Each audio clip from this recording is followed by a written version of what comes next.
تو اب ہمارے سامنے سوال آ گیا، اور سوال میں جو پوچھا جا رہا ہے وہ نبوت، رسالت یا نبی، رسول، پیغمبر وغیرہ یا اولی العزم پیغمبر، ان کے درمیان کیا فرق ہے، اس کے اوپر بات کی جا رہی ہے۔ تو دیکھیں، بات یہ ہے کہ یہ بڑا تفصیلی جواب ہے اور بڑا علمی جواب ہے، اور بڑی علمی سوال بھی بہت اچھا ہے، بڑا علمی سوال ہے۔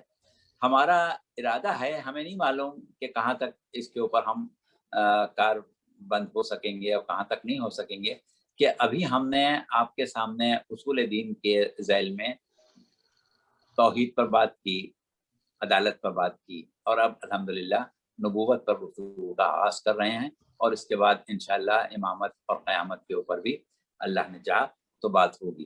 اور یہ گفتگو آپ حضرات کے لیے ایک ابتدائی گفتگو ہے، اور ہمیں امید ہے کہ آپ لوگ ان تمام باتوں کو سننے کے بعد انشاءاللہ آپ کا جذبہ طلب علم جو ہے وہ اور ابھرے گا، اور آپ کو اور جستجو ہوگی، اور آپ بہت کچھ جاننا چاہیں گے۔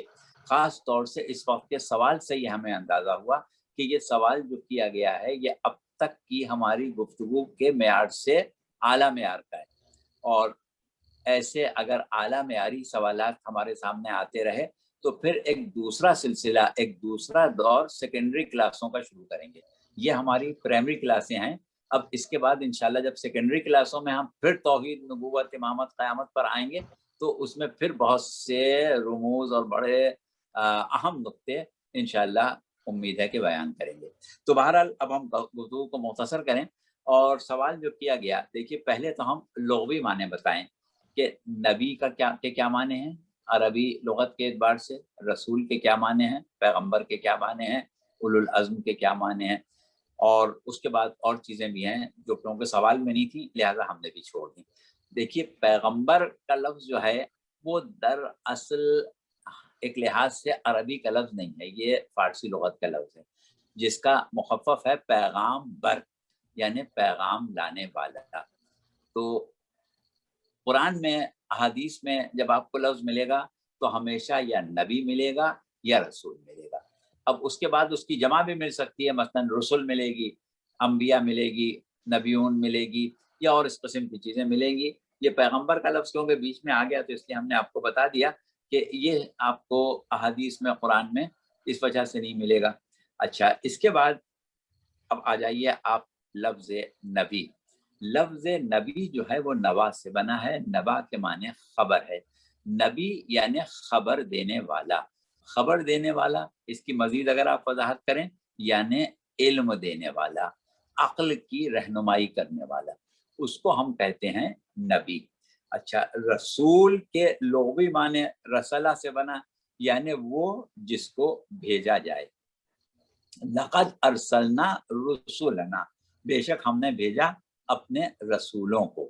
تو وہ جو ہے لفظ رسول وہ بھیجا جانے کے معنوں میں ہے۔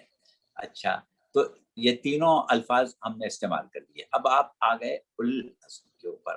اب یہ عزم کے معنی سے بھی آپ واقف ہیں، اولو سے بھی واقف ہیں۔ کبھی آپ اولی الامر کا لفظ استعمال کرتے ہیں، کبھی اولی الابصار کا لفظ استعمال کرتے ہیں، کبھی اور کوئی لفظ استعمال کرتے ہیں اولی کے ساتھ، یعنی اس کو رکھنے والا، جیسے اولی الامر صاحب امر، اولی الالباب یعنی لب رکھنے والے۔ تو اسی طریقے سے اولو العزم جو ہے یہ ایک عہدہ ہے، یہ ایک مقام برتر ہے کچھ انبیاء کے لیے، اور عموماً وہ انبیاء جو صاحبان شریعت ہیں ان کے لیے یہ لفظ استعمال ہوتا ہے۔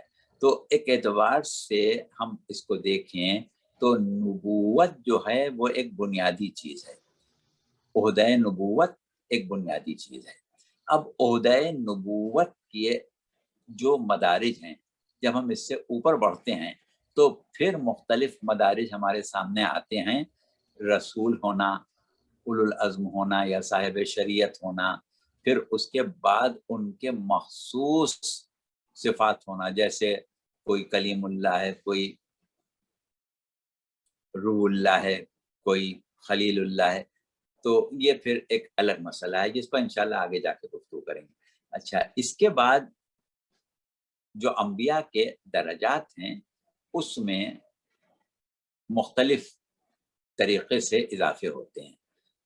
انبیاء کی ذمہ داریاں، انبیاء کی بعثت کے دائرہ کار اور وہ عہد، وہ قومیں جن پر انبیاء کو مبعوث کیا گیا ہے، اور اسی طریقے سے مختلف چیزیں ہیں. پھر اس کے بعد نبی اور اللہ کا تعلق، وہ بھی ایک اہم چیز ہے جس کے اعتبار سے انبیاء کے مراتب کا تذکرہ ہوتا ہے. علم انبیاء، اس کے بنیاد پر بھی مراتب کا تذکرہ ہوتا ہے. لیکن ابھی ہم بہت مختصر جواب آپ کو دے رہے ہیں کیونکہ ابھی آگے بہت باتیں کرنا ہے. تو وہ یہ ہے کہ پروردگار عالم نے 1,24,000 انبیاء بھیجے. اب کیونکہ نبوت ایک بنیادی چیز ہے تو نبی ہونا بنیاد ہے. اب اس کے بعد اگر ہم یہ کہیں کہ یہ رسول ہے، یہ اولی العزم ہے، یہ صاحب شریعت ہے، یہ خاتم الانبیاء ہے، تو یہ ساری چیزیں جو ہیں وہ نبوت کے اگلے مدارج ہیں. یعنی اگر ایک شخص رسول ہے تو یہ ممکن نہیں ہے کہ وہ نبی نہ ہو. ہاں، ایک نبی ہے تو ضروری نہیں کہ رسول ہو. یعنی اس کو آپ اس طرح سمجھ لیں کہ مثال کے طور پر ایک شخص اگر گریجویٹ ہے تو یقیناً وہ میٹریکولیٹ بھی ہوگا، لیکن اگر ایک میٹرک پاس ہے تو یہ ضروری نہیں کہ وہ گریجویٹ بھی ہو. تو اس طریقے سے یہ مدارج ہیں. اچھا، اب اس کے بعد کچھ چیزیں اور ہیں جو ہم ان کلاسوں میں نہیں بیان کر سکیں گے. اس کو انشاءاللہ اگر پروردگار عالم نے موقع دیا اور ہم سیکنڈری کلاسوں میں آ گئے نبوت کے، تو وہاں پر بتائیں گے کہ نبی اور رسول کا تعلق جو وحی ربانی کے ذریعے پروردگار عالم سے ہوتا ہے اس میں کیا فرق ہوتا ہے اور کس اعتبار سے. کیونکہ معصوم سے سوال کیا گیا ہے، ایک بڑا اہم سوال تھا. ہم صرف اس وقت سوال بیان کیے دیتے ہیں، تفصیل میں بعد میں جائیں گے.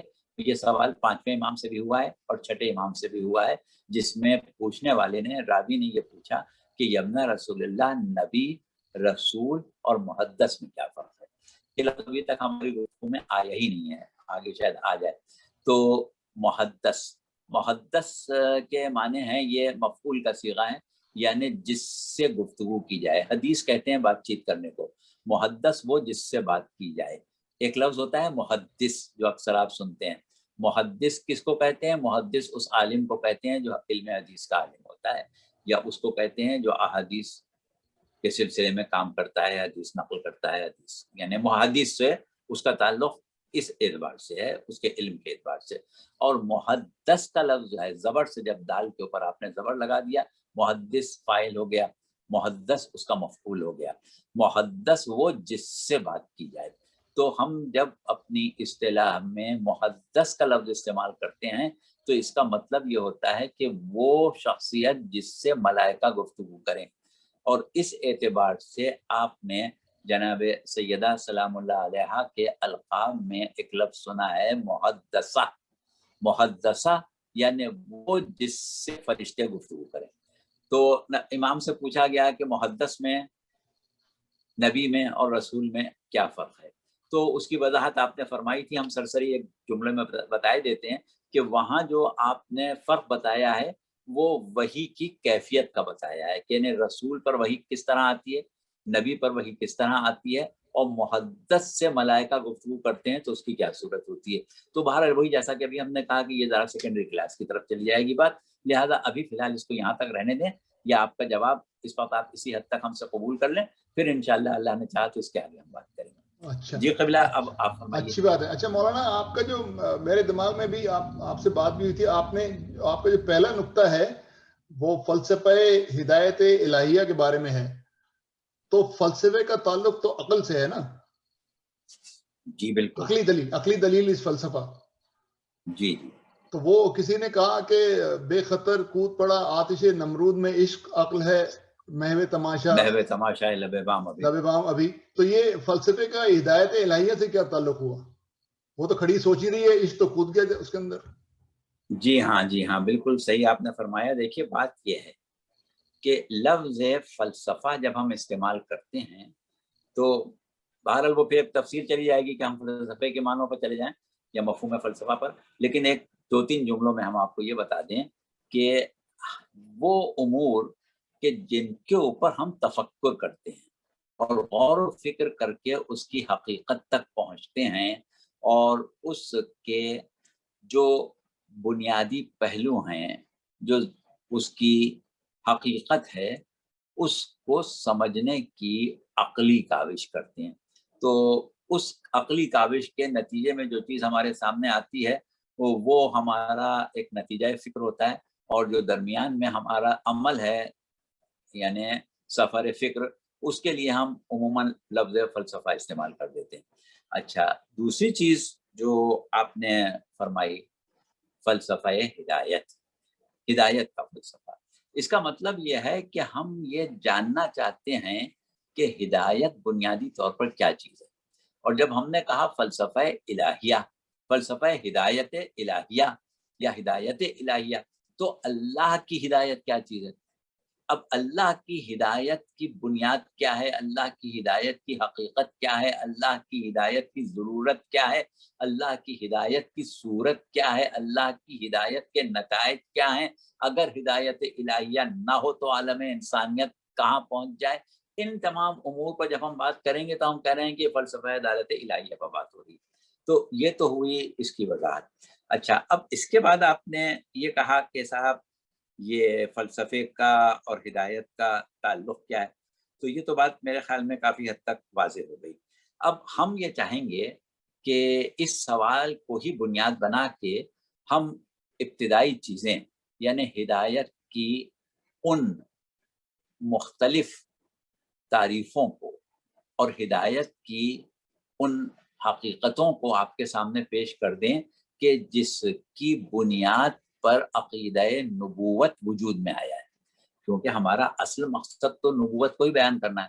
تو نبوت کو بیان کرنے کے لیے ہدایت ہم درمیان میں لے آئے یا ہدایت کو بنیاد بنا کے گفتگو شروع کر دی، اس لیے کہ نبوت ایک ایسا منصب ہے، ایک ایسی ذمہ داری ہے، ایک ایسا کام ہے کہ جس میں ہدایت الہیہ کی عملی تطبیق پوشیدہ ہے۔ تو ہدایت الہیہ کی عملی تطبیق جو ہے وہ نبوت ہے، اس لیے ہم عقیدہ نبوت کے آغاز میں ہدایت کے اوپر بات کرنے پر مجبور ہو گئے۔ تو اب آئے ہم آپ کو یہ بتائیں کہ ہدایت ہے کیا شے اور ہدایت الہیہ کیا شے ہے، بلکہ بنیادی طور پر ہدایت الہیہ سے ہی بات شروع کیے دیتے ہیں کہ ہدایت الہیہ کیا شے ہے۔ تو دیکھیے یہ بہت تفصیل طلب بات ہے، ہم جتنا مختصر ہو سکے گا مختصر کریں گے، اور اپنے میزبان سے یہ گزارش کریں گے کہ اگر گفتگو بہت طویل ہو رہی ہو تو وہ درمیان میں آ جائیں اور اس کو اس طریقے سے آگے بڑھا دیں کہ ہم آج کی حد تک ضروری نہیں ہے کہ ہم نتیجے پر پہنچیں، لیکن اتنا ضرور ہو جائے کہ آئندہ کی جو ہماری نشست ہے اس کے لیے لوگ تیار ہو جائیں۔ تو بہرحال ہم تو شروع کر دیں گے اس اطمینان سے کہ جہاں پر مسئلہ سنگین ہوگا، معاملہ گمبھیر ہوگا، وہاں ہمارے میزبان صاحب موجود ہیں۔ اچھا، تو صورت یہ ہے کہ ہم ابتدا کر رہے ہیں سورہ طٰہٰ کی 2 آیتیں پڑھنا تھی، چلے ہم ایک ہی پڑھ لیں گے، 49ویں اور 50ویں۔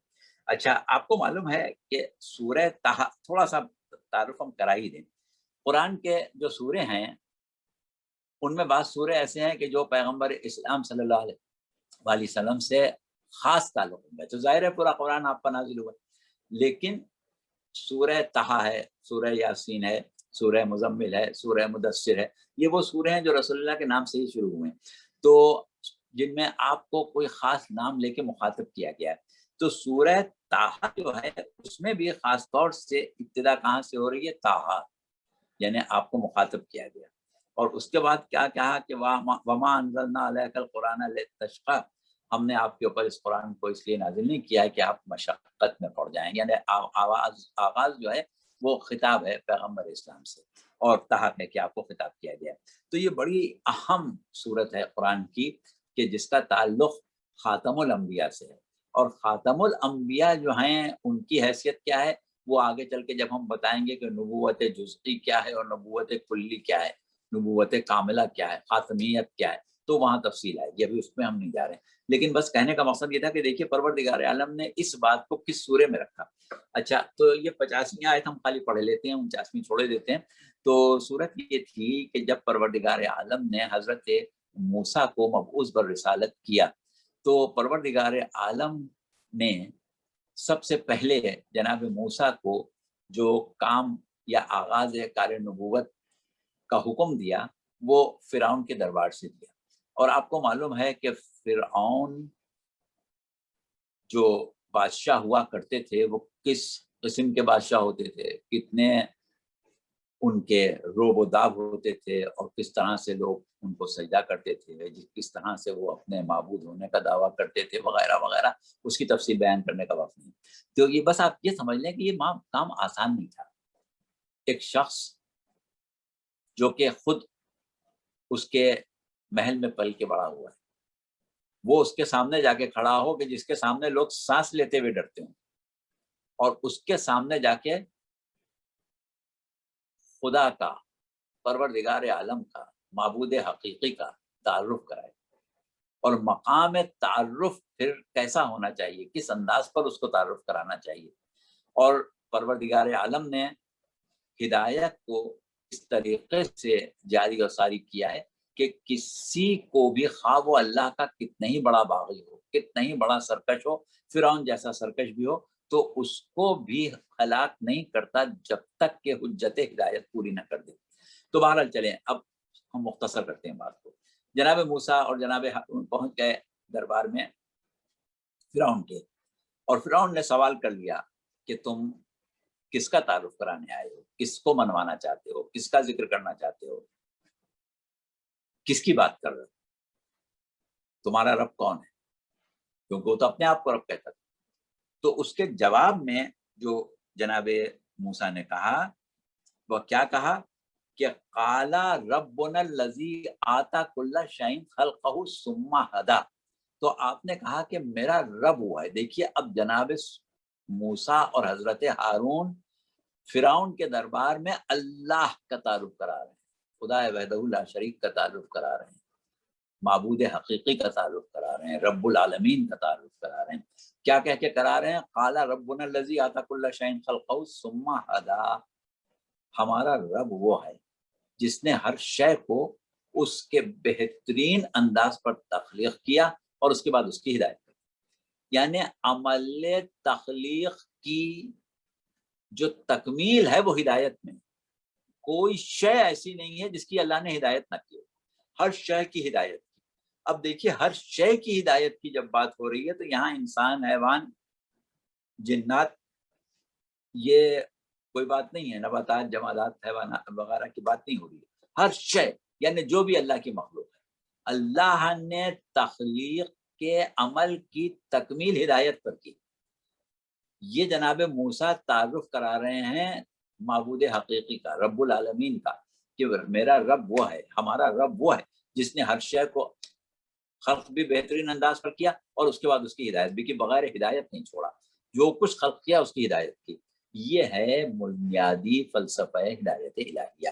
اب سوال یہ پیدا ہوتا ہے کہ بھئی ہر شے کی ہدایت کیسے کی اور ہر شے کو کیا ہدایت کی؟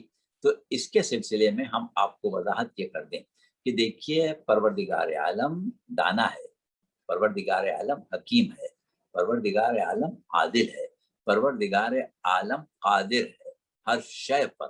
یہ کیسے ممکن ہے کہ وہ کوئی شے خلق کرے اور اس کا کوئی مقصد نہ ہو، بغیر مقصد کے کوئی چیز بنا دے، کوئی مقصد ہی نہیں، بس ایک چیز خلق کر دی؟ تو ظاہر ہے کہ خلق کرنے کا مقصد نہ ہونا پروردگار عالم کی حکمت پر دھبا ہے، پروردگار عالم کی عدالت پر دھبا ہے۔ یہ ممکن ہی نہیں ہو سکتا کہ بغیر مقصد کوئی شے خلق کر دے۔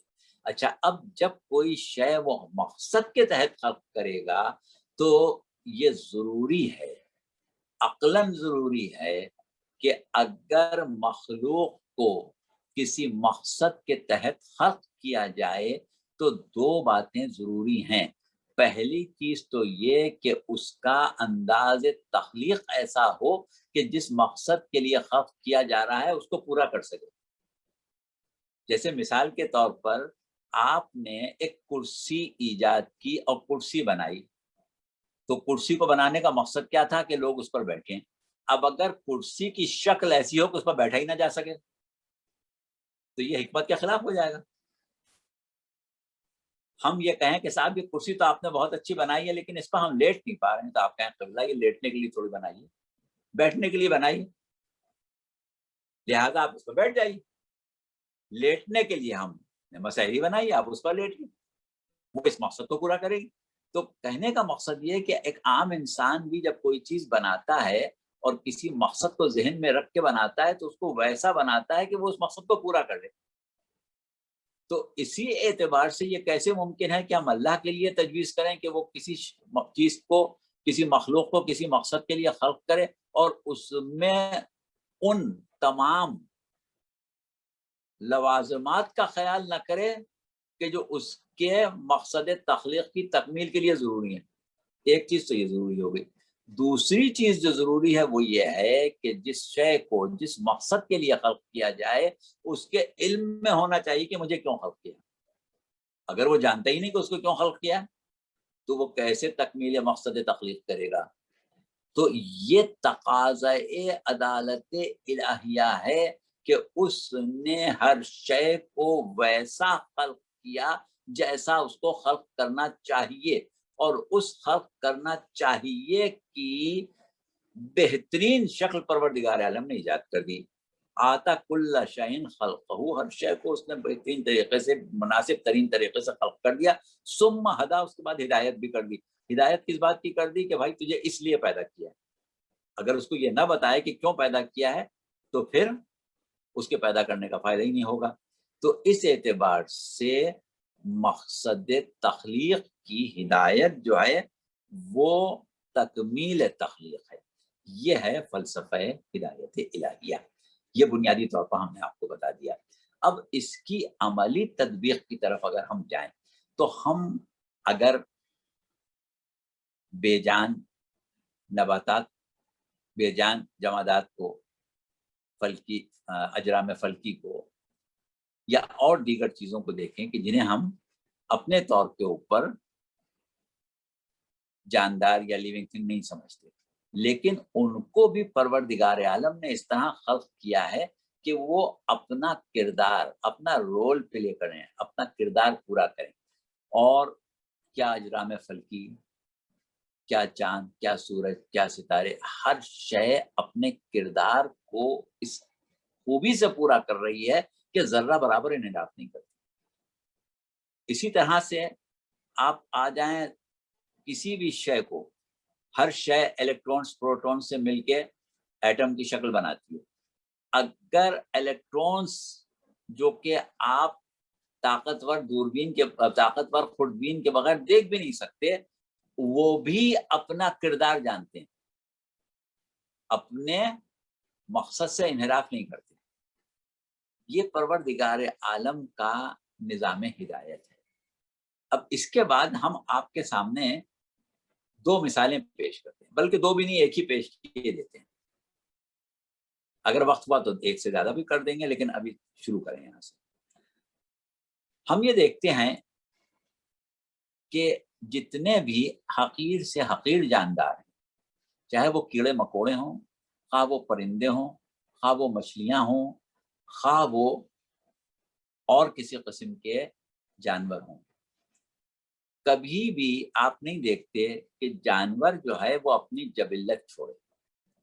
جس جبلت پر اس کو خلق کیا گیا ہے وہ اس پر باقی رہتا ہے, اور ایک ہدایت پروردگار عالم کی طرف سے اس کو مسلسل ملتی رہتی ہے.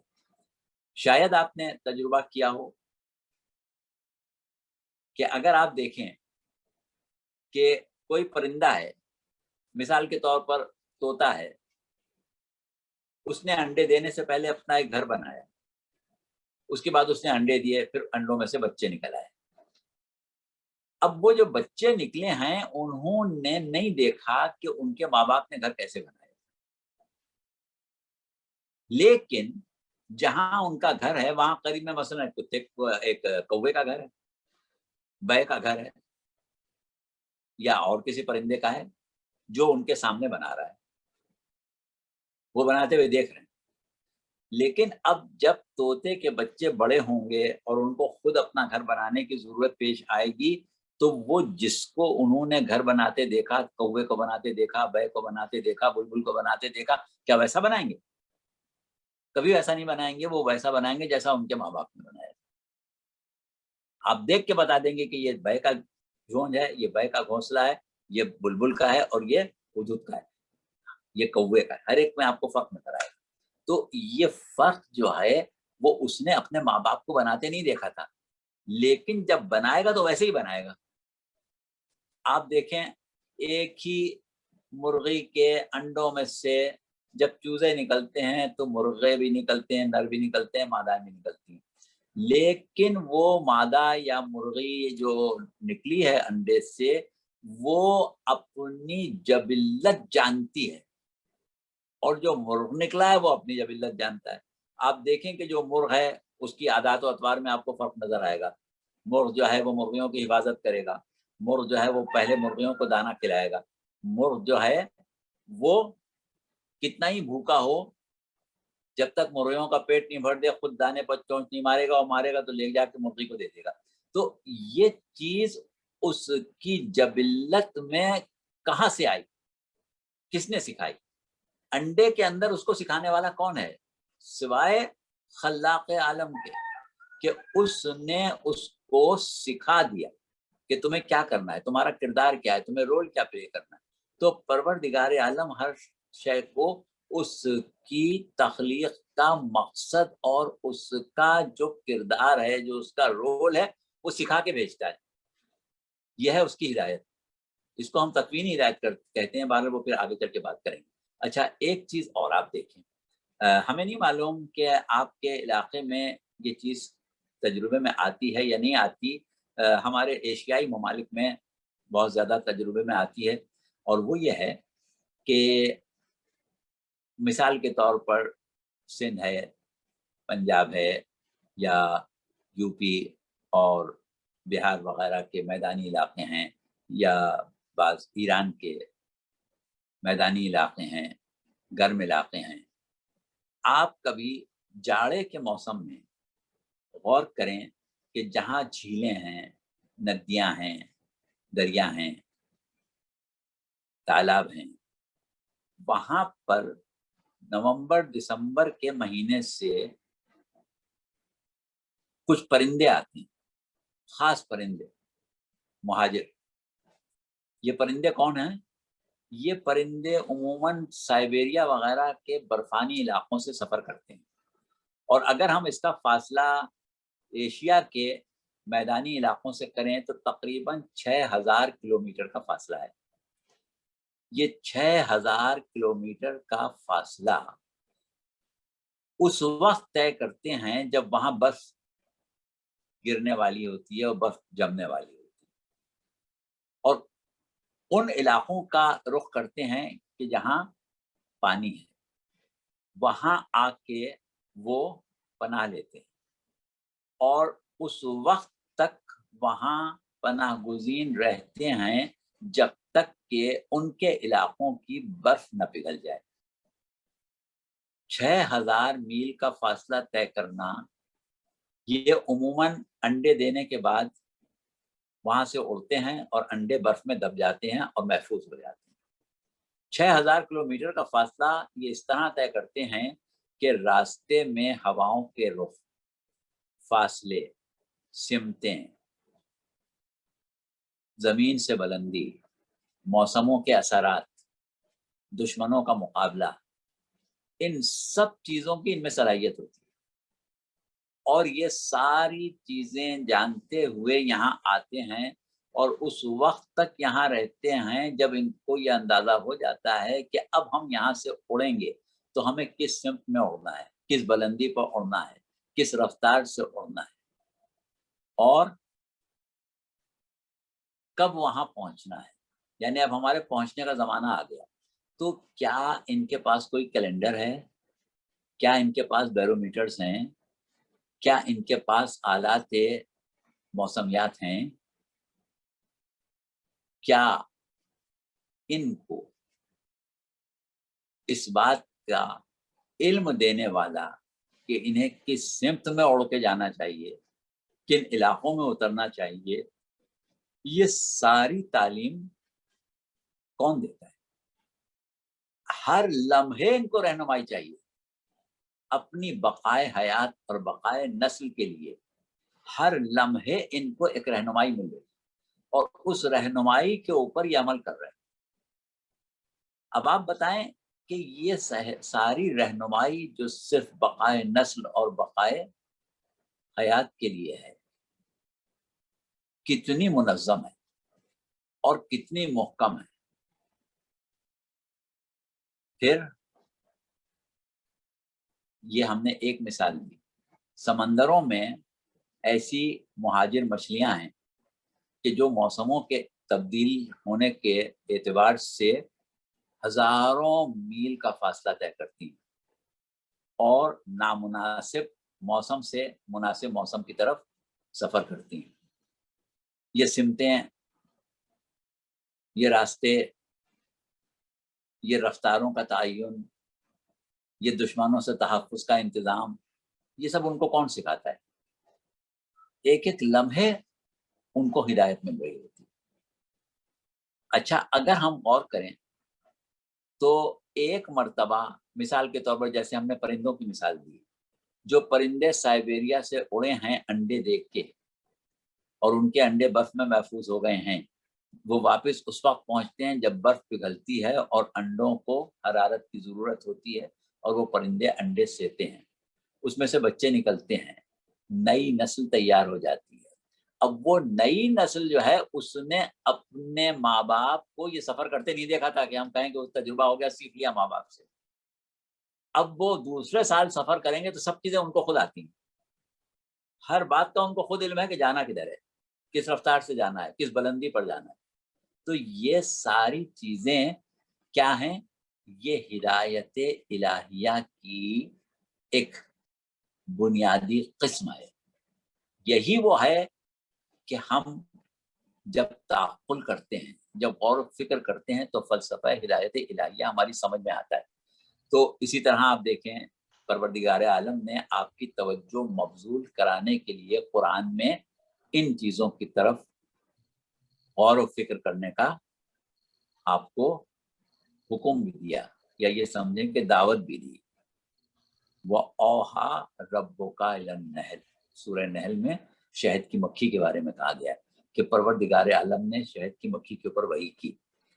اچھا، اب وہ پوری آیت ہم نہیں پڑھ رہے ہیں، لیکن کہا کیا جا رہا ہے کہ اس سے یہ کہا گیا کہ تو اس طرح سے بلندیوں پر اپنے گھر بنا، پہاڑوں کی چوٹیوں پر گھر بنا، گھروں کی اونچے چھتوں پر چھت گھر بنا، باغوں سے پھولوں کے اوپر جا، وہاں سے اس طرح رس چوس، اس طرح رس کو محفوظ کر، اس طرح اس سے شہد بنا، اس طرح شہد کو حفاظت سے چھتے میں رکھ، اور ایسی ترکیبیں اللہ نے ان کو سکھا دیں، ایسا علم دے دیا کہ آج ہم شہد کی مکھی کے چھتے سے شہد نکالنے کے بعد چاہیں کہ 8-10 سال اس کو تازہ رکھیں، کہ بل چاہیں کہ 2 سال تازہ رکھیں تو 2 سال بھی تازہ نہیں رکھ پاتے۔ شہد کی مکھی کے اندر 10 سال بعد بھی آپ شہد نکالیں گے تو تازہ نکلے گا۔ تو یہ ساری چیزیں اس کو کس نے سکھائیں؟ پروردگار کہہ رہے ہیں ہم نے سکھائی، ہم نے اس کو وحی کی، یعنی اس کو ہدایت تکوینی کے ذریعے اس کا مقصد تخلیق سکھا دیا۔ تو یہ وہ شے ہے کہ جس کو ہم کہتے ہیں فلسفہ ہدایت الہیہ، اور پروردگار عالم نے کسی شے کو بغیر ہدایت کے چھوڑا ہی نہیں ہے۔ یہ ہے فلسفہ ہدایت الہیہ۔ اب اس کے بعد اس کا نبوت سے کیا تعلق ہے، یہ ہم آگے چلتے ہیں۔ ایک سوال کر لوں اس کے بیچ میں آپ سے، اس وقت جی رک کے فرمائیں۔ آپ کو۔ تو آپ نے جو مثالیں دی پرندوں کی اور مچھلیوں کی، تو اشرف المخلوقات کے ساتھ یہی طریقہ اختیار کر لیتا اللہ میں، تو زیادہ بہتر نہیں تھا بجائے اس کے 1,24,000 بندے اس نے بھیج دیے اوپر سے؟ جی ہاں، یہ بہت اچھی بات آپ کہہ رہے ہیں، اور آپ ہمیں جہاں پہنچانا تھا وہاں پہلے پہنچ گئے۔ مسئلہ یہ ہو گیا اس کو چھیڑنے کا مقصد کیا تھا بھائی؟ یہ ہماری گفتگو ہے، یہ تو عقیدہ نبوت اس کا موضوع ہے نا۔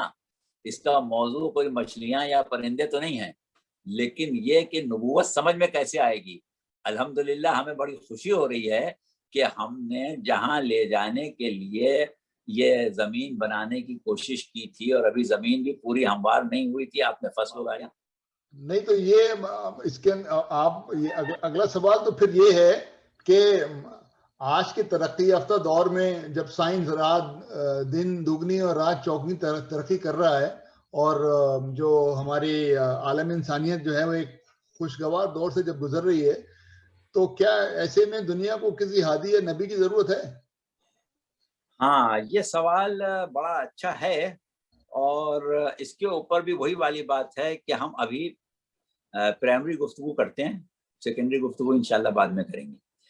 دیکھیے، آج ہم یہ دعویٰ تو کرتے ہیں کہ انسان ترقی کر رہا ہے اور مسلسل ترقی کر رہا ہے، ستاروں پر کمندیں ڈال رہا ہے، اور چاند تو بہت پیچھے رہ گیا، مریخ پر پہنچ رہا ہے، اور اس کے آگے خدا جانے کتنے ہزاروں نوری سال تک وہ مشاہدات اپنے پھیلا چکا ہے. سب صحیح ہے، لیکن ہمارے اپنے مشاہدے بھی ہیں، اور عاقلان عالم بھی کچھ مشاہدات پیش کرتے ہیں. ہم آپ سے یہ سوال کریں کہ آج جس عہد میں ہم بیٹھے ہیں، جس سال میں ہم گفتگو کر رہے ہیں، جس زمانے میں ہم بات کر رہے ہیں، عالم انسانیت ایک بہت بڑی مصیبت کی لپیٹ میں ہے، اور اس مصیبت سے چھٹکارے کی صورت آسانی سے نہیں نکل رہی ہے. لگا ہوا ہے، پوری کوشش کر رہا ہے کہ کسی طرح اس مصیبت سے جان چھٹ جائے، لیکن وہ ساتھ ساتھ یہ بھی جانتا ہے کہ یہ مصیبت خود ہماری اپنی لائی ہوئی. یعنی آج آپ جب مختلف ماہرین کے، ڈاکٹروں کے بیان سنیں تو آپ یہی کہنے پر مجبور ہو جاتے ہیں کہ یہ جو بھی ہماری پریشانی ہے اس کا سبب ہم خود ہیں، اور اس سے پہلے اور اس کے بعد بھی جو ہماری پریشانیاں آئیں گی، جو دنیا تباہی کی طرف جائے گی، جو دنیا ایک دفعہ تہوبالا ہو جائے گی، یہ دنیا کہ جس کو پروردگار عالم نے آپ کے سکون کا گہوارہ بنایا تھا، آپ اس کو ایک عذاب کا گھر بنا رہے ہیں، آپ اس کو جہنم بنائے لے رہے ہیں. یہ سب کچھ آپ کا اپنا کیا دھرا ہے. کبھی آپ کہتے ہیں کہ ہمارے ایٹمی تجربات جو ہیں وہ اوزون کی سطح کو کم کر رہے ہیں، کبھی آپ کہہ رہے ہیں کہ اس میں سوراخ کر رہے ہیں، کبھی آپ کہہ رہے ہیں کہ درجہ حرارت بڑھا رہے ہیں، کبھی آپ کچھ کہہ رہے ہیں، کبھی آپ کہہ رہے ہیں کہ دنیا جو ہے وہ بہت جلد طوفانوں کی لپیٹ میں آ جائے گی. تو یہ ساری باتیں کیسی ہوں گی؟ یہ سب آپ کے کیے سے ہوں گی. ایک چیز. دوسری چیز یہ ہے کہ ہم یہ دیکھتے ہیں کہ انسان ترقی کر رہا ہے، لیکن جہاں تک انسان کا تعلق ہے اس کی ترقی ایک اور حیثیت رکھتی ہے، اور انسانیت کی ترقی ایک اور حیثیت رکھتی ہے. ہم یہ جانتے ہیں کہ بس کے دشوار ہے ہر کام کا آسان ہونا، آدمی کو بھی میسر نہیں انسان ہونا. تو بات ساری یہی ہے کہ جتنی ترقی ہم بحیثیت انسان کر رہے ہیں، اتنا ہی تنزل ہمیں پیش آ رہا ہے انسانیت میں. انسانیت پست ہوتی جا رہی ہے. آج ہم کس طریقے سے قوموں کے وسائل پر قبضہ کر رہے ہیں، آج ہم کس طریقے سے نہتوں پر بمباریاں کر رہے ہیں، آج ہم کس طریقے سے انسانیت کو تڑپا رہے ہیں، آج ہم ایسے انسانیت سوز مراحل سے گزر رہے ہیں کہ جس پر ہمیں خود بعض وقت شرمندگی اور ندامت ہوتی ہے. تو یہ سب کچھ انسان کی ترقی کے ساتھ ساتھ ہے. اور یہ بات آپ نوٹ کر لیں کہ انسان کی ترقی اپنی جگہ مسلم ہے، لیکن انسانیت کا زوال بھی اپنی جگہ مسلم ہے. تو جتنا زوال انسانیت پر آ رہا ہے وہ یہ بتا رہا ہے کہ عقل انسانی جس سمت میں جا رہی ہے، جن امور میں خرچ ہو رہی ہے، ان امور میں خرچ ہونے کی وجہ یہ ہے کہ عقل کو بے لگام چھوڑ دیا گیا ہے، عقل کی مناسب رہنمائی نہیں کی گئی ہے۔ اگر یہی عقل ایک مناسب رہنمائی کے تحت کام کرتی، جیسے ہم نے پرندوں کی مثال دی، تو جس طرح پرندے اپنے مقصد بقائے نسل اور بقائے حیات کو پا لیتے ہیں، اسی طرح ہم اپنے مقصد حیات کو پا لیتے ہیں۔ لیکن افسوس اس بات کا ہو رہا ہے کہ ہم مادی وسائل پیدا کر کے، ایجاد کر کے یہ سمجھ رہے ہیں کہ ہم نے انسانیت کی خدمت کی ہے۔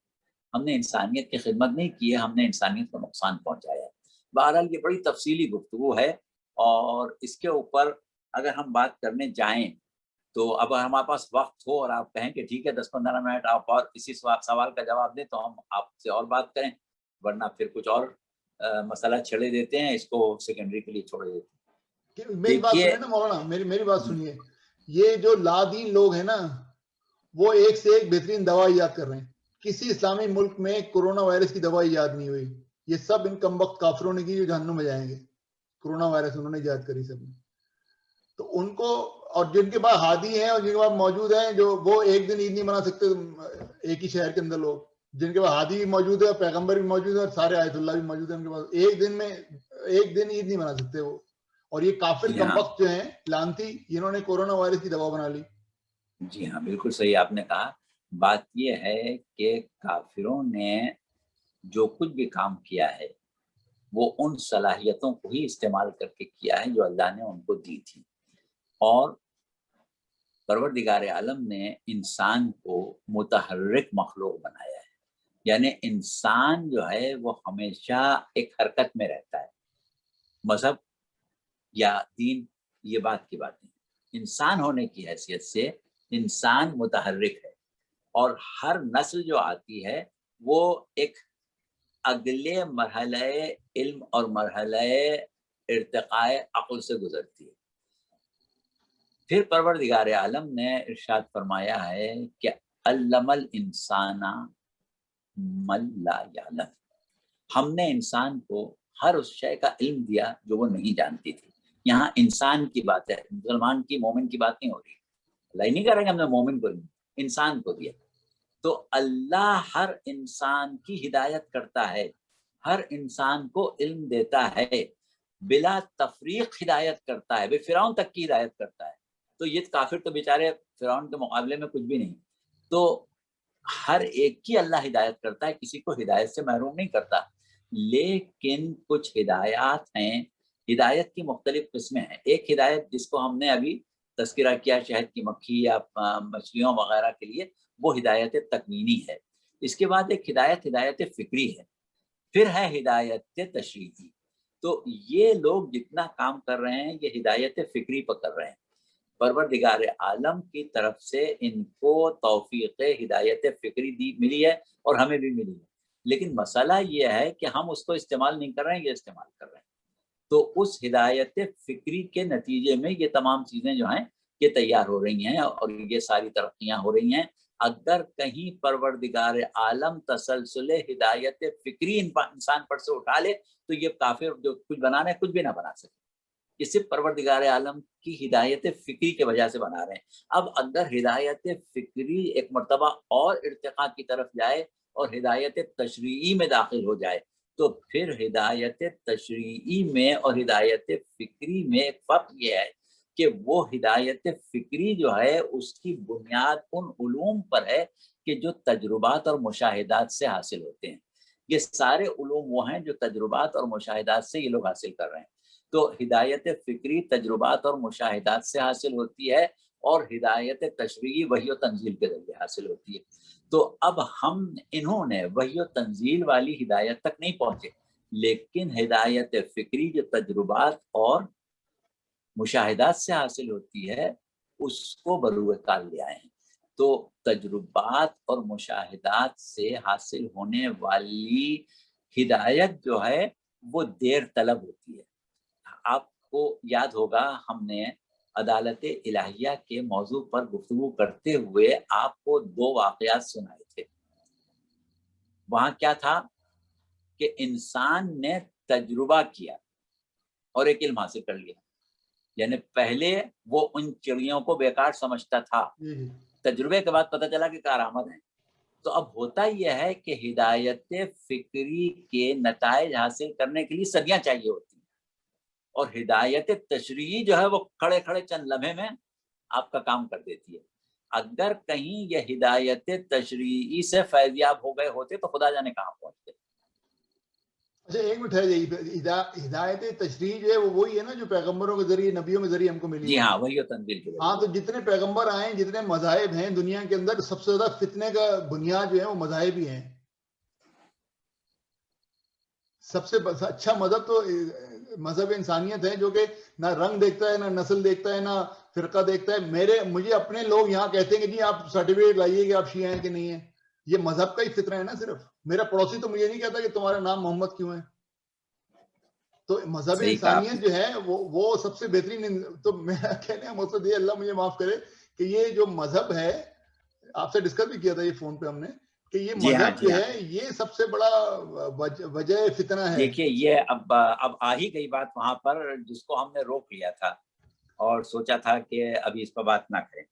یہ ایک دنیا میں آج سے نہیں, ایک عرصہ دراز سے ایک فکر چل رہی ہے, اور جتنے بھی سیکولر اذہان ہیں وہ اس کا بڑی شد و مت کے ساتھ تذکرہ کرتے ہیں, اور اس کے کچھ اصول ہیں. اس میں ہم آپ کو وہ اصول پڑھ کے سنا دیتے ہیں. اصول اس کے یہ ہوتے ہیں, وہ یہ کہتے ہیں پہلی چیز کہ انسان کی فطرت میں ہر اچھائی اور ہر برائی کی تمیز ہوتی ہے. کوئی ضروری نہیں ہوتا کہ رسول آ کے بتائے کہ جھوٹ بری بات ہے, رسول آ کے بتائے کہ محبت اچھی بات ہے, رسول آ کے بتائے کہ نفرت بری چیز ہے, رسول آ کے بتائے کہ فساد بری چیز ہے. آدمی خود سمجھتا ہے, اتنی عقل اللہ نے انسان کو خود دی. اچھا, اس کے بعد دوسرا جو اس کا اصول ہے وہ یہ ہے کہ ہر انسان کے اندر وہ ضمیر اور وہ وجدان موجود ہے جو اس کو نیکی کی دعوت دیتا ہے اور برائی سے روکتا ہے. ایک ضمیر ہے, ایک وجدان ہے. جب آدمی برائی کی طرف بڑھے گا تو ہمیشہ اس کا ضمیر جو ہے وہ اس کو گرفت کرنے کی کوشش کرے. تیسری چیز وہ یہ کہتے ہیں کہ جو انسان ہر میدان میں, جیسا کہ ابھی آپ نے کہا, کہ عملی ترقی کر سکتا ہے اور علم کی بنیاد پر پوری کائنات کو مسخر کر سکتا ہے, کیا وہ اپنی زندگی کے لیے چند رہنما اصول نہیں بنا سکتا جو نبی آ کے بتاتے ہیں؟ اصول بھی بنا لے تھوڑے بہت, اس میں کیا ہے. اچھا, پھر اس کے بعد وہ یہ کہتے ہیں کہ مذہب جو ہے اس میں سوائے ایک روایتی طریقہ عبادت کے اور کچھ تہواروں کے, کہ بھئی ہم نے عید منا لی, اس نے دیوالی منا لی, فلاں نے کرسمس منا لیا, فلاں نے نوروز منا لیا. منانا وہی ہے, سب کو کرنا وہی ہے. بھئی ہمیں نوروز میں یا عید میں وہی کرنا ہے جو دوسرے کو دیوالی میں کرنا ہے. تو نام مذہب کی وجہ سے ہم نے تہواروں کے نام بدل لیے. رنگریلیاں تو ہم بھی منا رہے ہیں, مٹھائی تو ہم بھی کھا رہے ہیں, دعوت تو ہم بھی کر رہے ہیں, تو کر تو سب ایک ہی کام رہے ہیں نا, کوئی الگ الگ تو نہیں کر رہے ہیں. تو اصل تو وہی ہے کہ بھائی کرنا وہ ہے, نام تم نے یہ رکھ لیا. اچھا, اس کے بعد جو ایک خاص بات کہی جاتی ہے وہ یہ ہے کہ جب ہم ایک مرتبہ انسانیت کو بروئے کار لائیں تو انسان بحیثیت انسان سے محبت کرتا ہے, انسان بحیثیت انسان سے ہمدردی رکھتا ہے, انسان بحیثیت انسان سے قریب ہونا چاہتا ہے, انسان بحیثیت انسانی معاشرہ تلاش کرتا ہے. لیکن جب ہم ایک مرتبہ انسانیت سے نکل کے مذہب اور دین میں آ جاتے ہیں تو پھر تعصب بھی ہے, پھر دشمنی بھی ہے، پھر نفرتیں بھی ہیں، پھر فساد بھی ہے، پھر قتل و غارت بھی ہے، پھر بربادی بھی ہے. یعنی سارے فساد، ساری بربادیاں، ساری نفرتیں، سارے تعصب جو ہیں وہ اس لیے ہوتے ہیں کہ ہمارے مذاہب میں فرق ہے، ہماری قومیتوں میں فرق ہے. اگر یہ فرق مٹا کے ہم اس پلیٹ فارم پر آ جائیں جس میں فرق نہیں ہے، یعنی انسانیت میں تو فرق نہیں ہے، انسان تو سب ایک جیسے ہیں. تو جب سب ایک جیسے انسان ہیں تو سب ایک جیسے انسان کی حیثیت سے معاشرے میں کردار ادا کریں، بجائے اس کے کہ کوئی ہندو بن کے بیٹھے، کوئی مسلمان بن کے بیٹھے، کوئی سکھ بن کے بیٹھے، کوئی عیسائی بن کے بیٹھے، کوئی بدھی بن کے بیٹھے. تو نتیجہ یہ ہوگا کہ تصادم ہوگا. تو لہٰذا کیوں نہ عالم انسانیت کو انسانیت کی حد میں محدود کر دیا جائے اور یہ اس پر مذہب مسلط نہ کی جائے. یہ ہے ایک بنیادی تصور اور بنیادی باتیں. اچھا، لیکن دو باتیں ہم اس وقت آپ کو بتا دیں. پہلی چیز تو یہ ہے کہ پہلے ایک ایک نقطے سے چلیں. پہلا نقطہ کیا ہے کہ انسان جو ہے وہ فطری طور پر اچھائی اور برائی کی تمیز رکھتا ہے. تو یہ اچھائی اور برائی کی تمیز انسان کو کہاں سے آئی ہے؟ وَنَفْسٍ وَمَا سَوَّاهَا فَأَلْهَمَهَا فُجُورَهَا وَتَقْوَاهَا. نفس کی قسم اور اس کو سنوارنے والے کی قسم کہ ہم نے اس کو ہر اچھائی اور برائی کا الہام کر دیا. یہ دراصل ہدایت تکوینی ہے. چلیے ہمیں اس کے پڑھتے ہی نہیں اس چکر میں، انسانیت تو ہے نا. تو کیا ہوا کہ اچھائی اور برائی کا علم رکھتا ہے. ٹھیک ہے، مان لیا ہم نے علم رکھتا ہے. اچھا، اب آپ کسی انسان سے یہ پوچھیں کہ بھائی یہ بتاؤ کہ محبت اچھی چیز ہے بری چیز ہے؟ وہ کہے گا اچھی چیز ہے.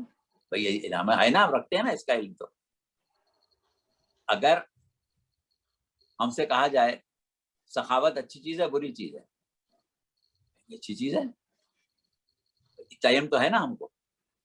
لیکن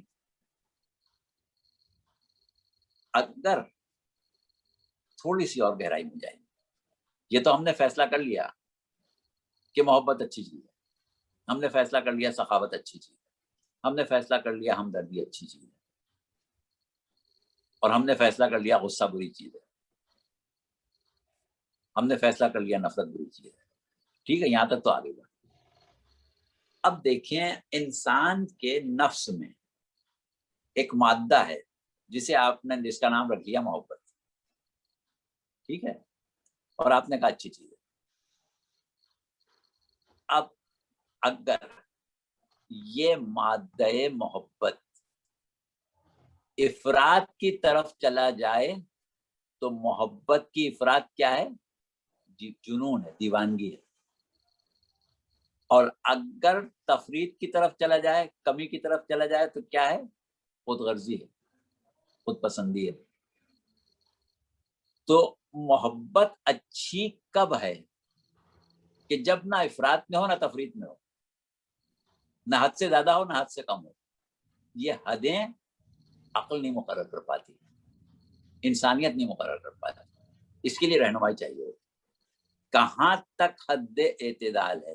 ہر شے کا حسن اس کی حد اعتدال میں ہے. اعتدال سے باہر گئے تب بھی برائی، اعتدال سے نیچے گئے تب بھی برائی. ہم نے کہا صاحب سخاوت بڑی اچھی چیز ہے، چلیے مان لیا سخاوت بڑی اچھی چیز ہے. لیکن اگر سخاوت حد اعتدال سے بڑھ جائے تو کہاں چلی جائے گی؟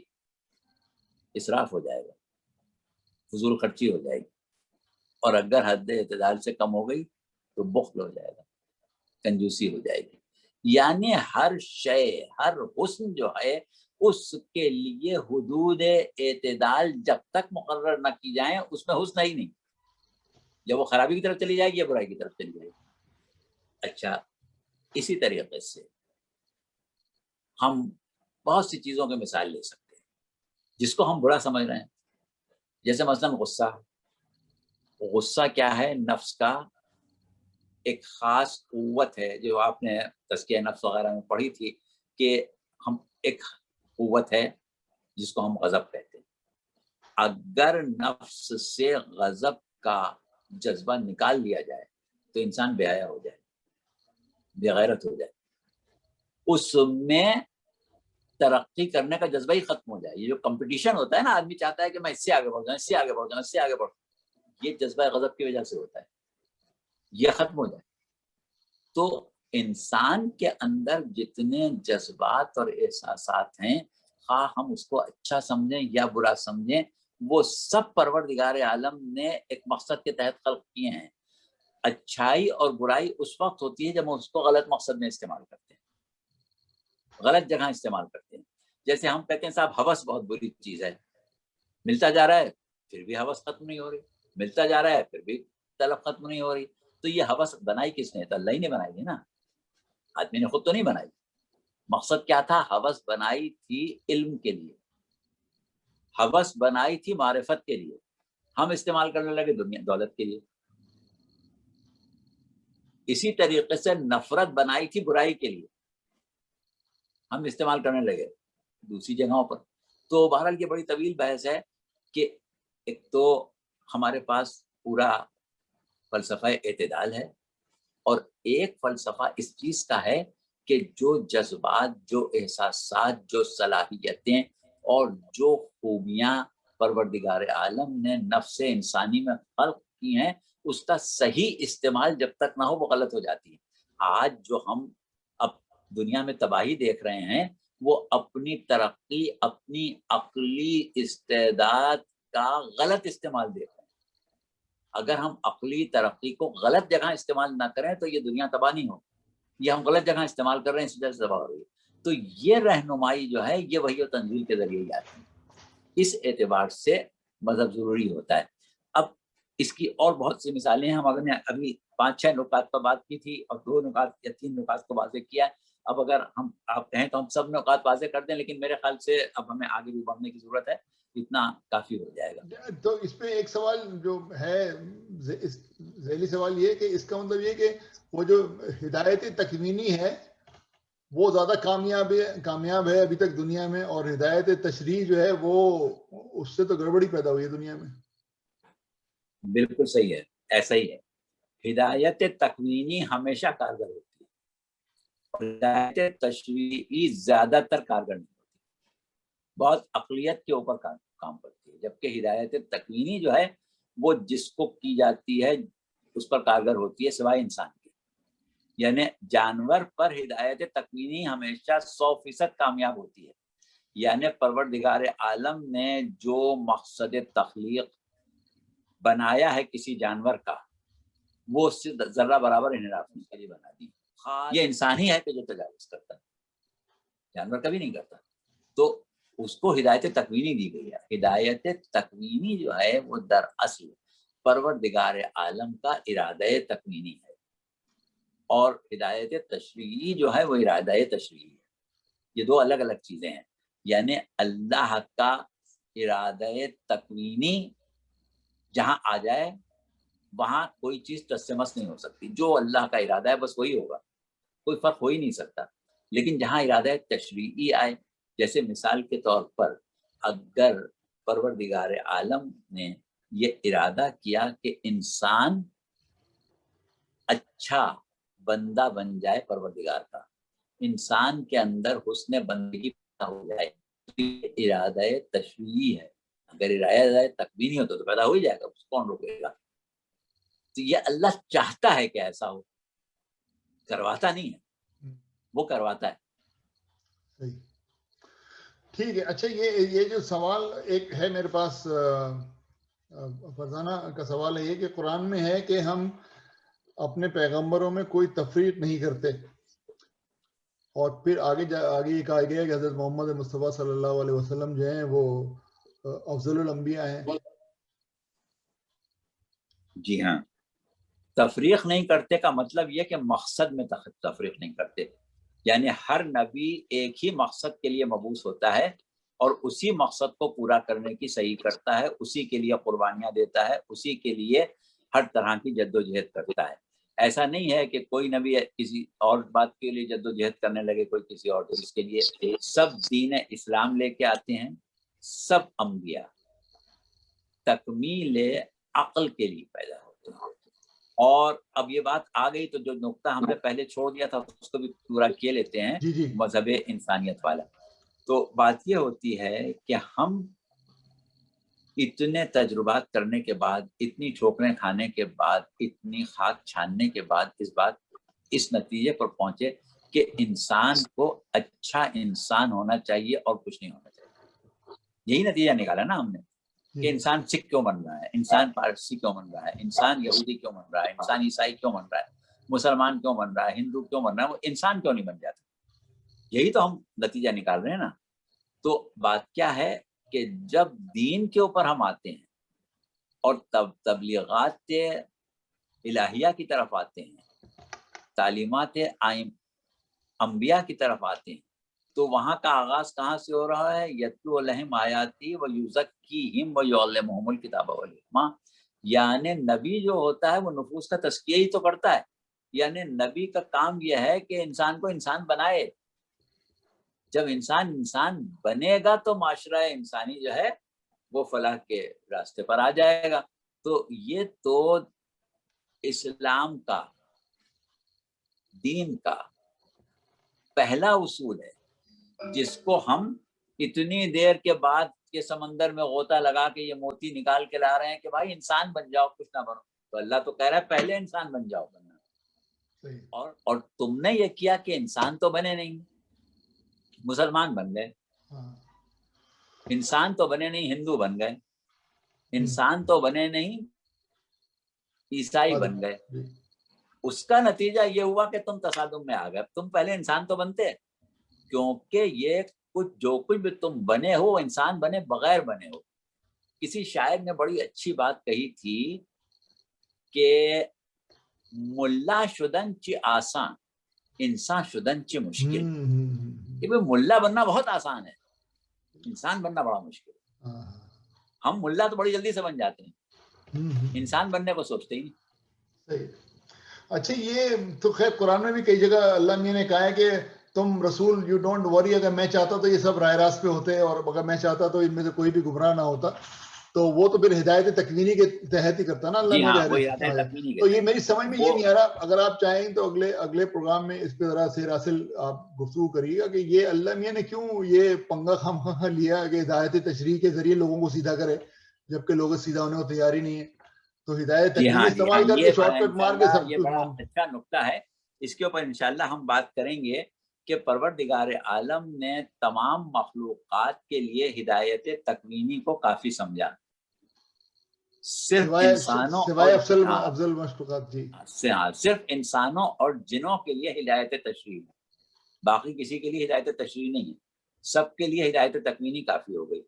انسانوں اور جنوں کے لیے ہدایت تشریح کی ضرورت ہوئی، لہذا یہ نبوت اور رسالت اور جتنی بھی پروردگار عالم کی طرف سے وہ کیفیتیں بھیجی گئیں یا بنائی گئیں کہ جن کے ذریعے انسانوں کو ہدایت تشریعی کی جائے، وہ صرف انسان اور جن کے لیے ہے، باقی کسی کے لیے نہیں. ہاں، تو لیکن وہ پھر انشاءاللہ ہم اگلی دفعہ ہاں وہ اگلے میں اس پہ کریے گا. لیکن اس کے اندر ابھی تک جو ہماری ناقص عقل میں آ رہا ہے وہ تو یہی ہے کہ وہ تو فیل ہو گیا بری طرح، کیونکہ اس سے صرف فتنہ و فساد ہی برپا ہوا دنیا میں ہدایت تشریح لانے کے. ہاں فی الحال تو فیل ہو گیا. ہاں اچھا ہے میرے پاس ہلو، میں ایک سوال کر لوں؟ جی کریے، بسم اللہ. اچھا جی، مولانا صاحب آپ نے فرمایا کہ ہر انسان کے اندر خدا نے اچھے اور برے کی تمیز رکھی ہے، لیکن اعتدال میں رہے اور صحیح استعمال کرے اس ہدایت کا. تو یہ سوال یہ ہوتا ہے، اکثر یہ پوچھا جاتا ہے کہ اس کے لیے اعتدال اور صحیح استعمال کے لیے آپ نے کہا کہ مذہب کی ضرورت ہے یا وحی کی ضرورت ہے. تو وہ تو ایوولوشن اور ایکسپیرینس بھی سکھا دیتا ہے کہ جب آپ کا سروائیول کا مسئلہ ہے، سروائیول آف دا فٹسٹ، تو اوور ٹائم انسان خود ہی سیکھ جاتا ہے کہ جب تک اعتدال میں نہیں رہے گا اس کا معاشرہ تباہ ہو جائے گا. جی ہاں، بات یہ ہے کہ ایکسپیرینس جو ہے نا، دیکھیے ایک ایکسپیرینس یا ایک آپ کا تجربہ یا ایک مشاہدہ آپ کا تجربے گاہ کا ہے. آپ کو ایک دوا کے اوپر، ایک ویکسین کے اوپر یا اور کسی چیز کے اوپر تجربہ کرنا ہے، وہ آپ سال بھر کے اندر کر لیں گے، 6 مہینے میں کر لیں گے. لیکن انسانی اقدار کے نشیب و فراز اور انسانی اقدار کے